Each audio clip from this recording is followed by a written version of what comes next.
Okay. Alam po ba ninyo itong video ito ay paglilinaw tungkol sa faith? Ako rin, ang aking alam dati, no? Nung tayo ay manampalataya kay Kristo, ginamit natin yung faith natin. Not until lumago ako sa grace. Especially yung pinanggalingan kong institutional church. Well, good to know, nagtuturo po sila ng grace, no? At doon ko nalaman at talagang inaral namin talaga na ito palang faith natin ay galing din sa Diyos. Kay Jesus din pala galing yung faith natin. Okay, nag-respond tayo nung marinig natin itong ebanghelyo dahil, dahil kwinikan tayo ng banal na Espiritu Santo. It's all about God pa rin. It's all about Jesus. It's all about the Holy Spirit. Tayo, talagang wala tayong ginawa. Kinahabagan lang tayo. Tayo ay kanyang pinili. Kaya nga chosen ones tayo, sabi ng Biblia. Okay? At ang maganda po nito, sa ibang salin, tinatawag tayong mga predestined saints. No? Ibig sabihin, mga noong pa man, pinili na po tayo. So, totoo po talaga ako, naniniwala po ako doon. Pinili na po tayo. Pero napakalalim po ng doktrinang yan. At in fact, ang ibang mga Kristiyano ay hindi po nagkakatugma-tugma ang palagay tungkol diyan. At masaklap po nito, yung iba hindi nagkakasundo. Pero sa atin po, wag na lang po natin tignan yung pagkakaiba-iba o pagkakabahabahagi. How about tignan natin yung pagkakabuklod-buklod na nampalataya tayo kay Jesucristo sa tinapos niyang gawa sa cross. At ito ang pinakamahalaga sa lahat. Alam natin yung tunay na ebanghelyo ng kaniyang kamatayan at muling pagkabuhay. Okay? Kaya kung alam mo yan, magkakaroon ka ng buhay na walang hanggan kung sasampalatayanan mo yan. Okay? So, ito naman po ngayon ng life application natin dito sa faith is actually dito po sa daily living natin. Okay, siyempre tapos na po yung faith natin kay Jesus. Ibig sabihin, nanampalataya tayo dun sa ginawa niya, tinapos niyang gawa sa cross. Tapos na po yun, tayo po ngayon mga Kristiyano na, nandito na po tayo sa ating daily living sa Christian. Daily battle, no? Tapos na po ang battle eh. Ako hindi mo ako maririnig na sasabihin ko, daily battle. We have daily battles, you know? At kailangan natin itong harapin araw-araw. Anong battle ang sinasabi mo?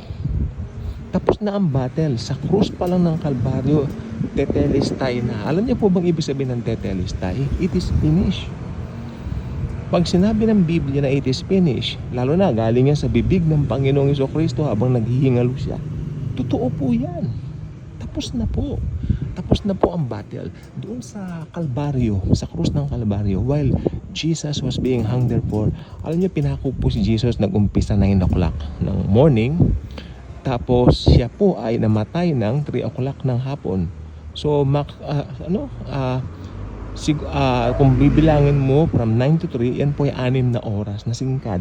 Nakabayubay ang anak ng Diyos doon sa krus ng Kalbaryo. Para sa iyo, para sa akin, para sa buong mundo. Okay? May nagtanong pa sa akin eh. Alam niyo, may pagkapiloso po siya. Pero maganda siyang entertainin. Punong-puno ng wisdom yung tanong niya. Pero I don't think na mananampalataya ito. Sabi niya, di ba Diyos si Kristo? Sabi niya.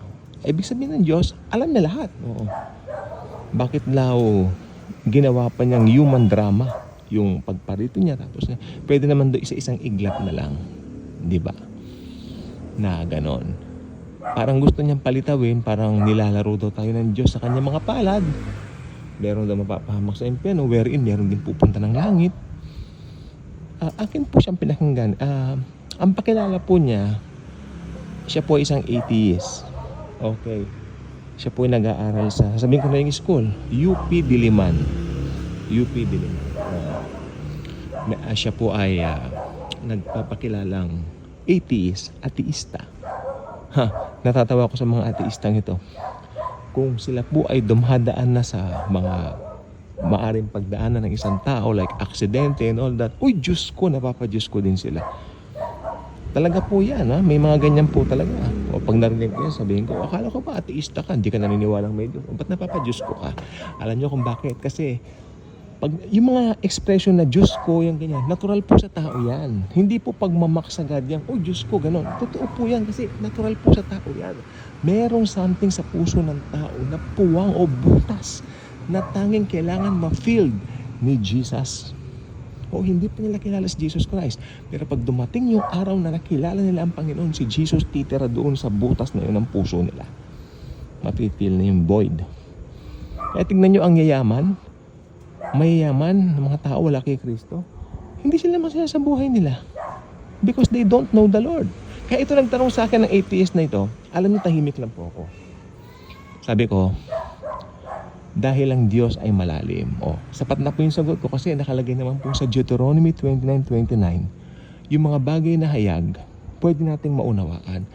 Pero sa kabaligtaran, yung mga bagay na hindi hayag at hindi natin kayang kunin yung mga kapahayagan, tanging ang Panginoon lang nakakaalam. Di ba?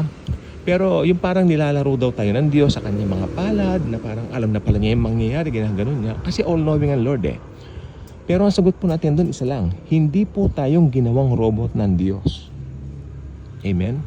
Hindi tayo ginawang robot ng Diyos. Tama? Kailangan mong magdesisyon.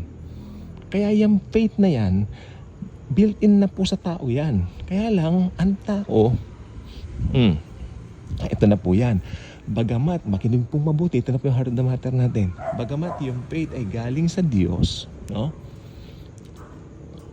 Yung pag-respond ng tao, nandoon pa rin yun sa kanyang kamalayan kung maniniwala siya o hindi. Bali, nag-meet po yung kalooban ng Diyos at saka doon sa magiging desisyon ng tao. Kaya pag naniwala siya roon, that's it. Salvation po agad yun. Hindi po tayo ginawang robot ng Diyos. Amen? So talagang kailangan niyang bumaba dito. Okay, ito naman sasabihin ko sa inyo. Si Jesus Christ bilang Diyos, pwede siyang bumaba dito as God. Makapangyarihan, pero hindi.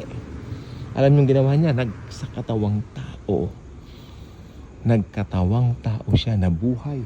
Sabi ng Biblia na buhay na parang isang alipin. Si Jesus Christ. Amen?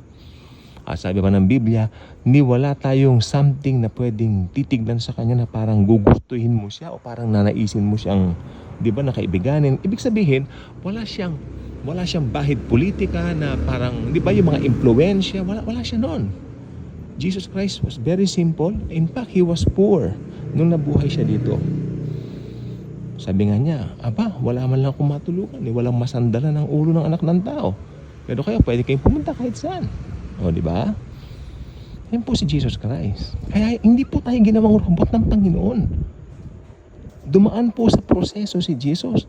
Nabuhay ng 33 years dito. Pero right after His death, nabuhay siya magmuli, umakyat sa langit. Nag-restore doon yung kanyang pagka-Diyos. Take note, hindi po nawala yung pagka-Diyos ni Kristo. Hindi nawala yung pagka-Diyos ng Panginoon. Si Jesus Christ po, 100% God and 100% man. Ang tawag natin dito, hypostatic union. Kung gusto niyo mag-aral sa Bible School, ma-encounter niyo yung word na yan.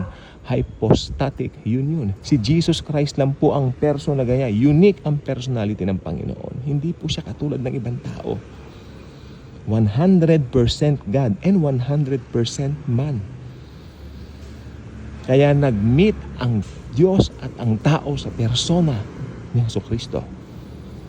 Kaya siya po ang nag-iisang qualified Savior ng buong mundo. Maliban na lang, kung gusto mo siyang panampalatayanan, maganda magiging resulta mo. Mapupunta ka ng langit kasama niya sa kanyang kaharian. Pero sa kabilang banda, sa kabila ng lahat ng narinig mo ang ebanghelyo, nagmatigas ka pa rin kung ano nung pinagsasabi mo, ikaw ang magbabayad ng kasalanan mo sa Gehenna Hell. Yes, may temporary detention po ngayon dito po sa Hades, pero ultimately, tatapon po sila sa Gehenna. Okay? Totoo po yan. Sabi nila, may pananakot kayo, tinatakot niyo mga tao. Well, isipin nyo ng gusto nyo isipin. Nananakot na kung nananakot, kung yan ang nasa isip nyo. Pero ang totoo, ito po ay pag-preach ng gospel ay hindi po pananakot, kundi pag-ibig ng Diyos na ipinaparating namin sa inyo. Kaya, maging wise kayo. Ha? Maging wise po kayo.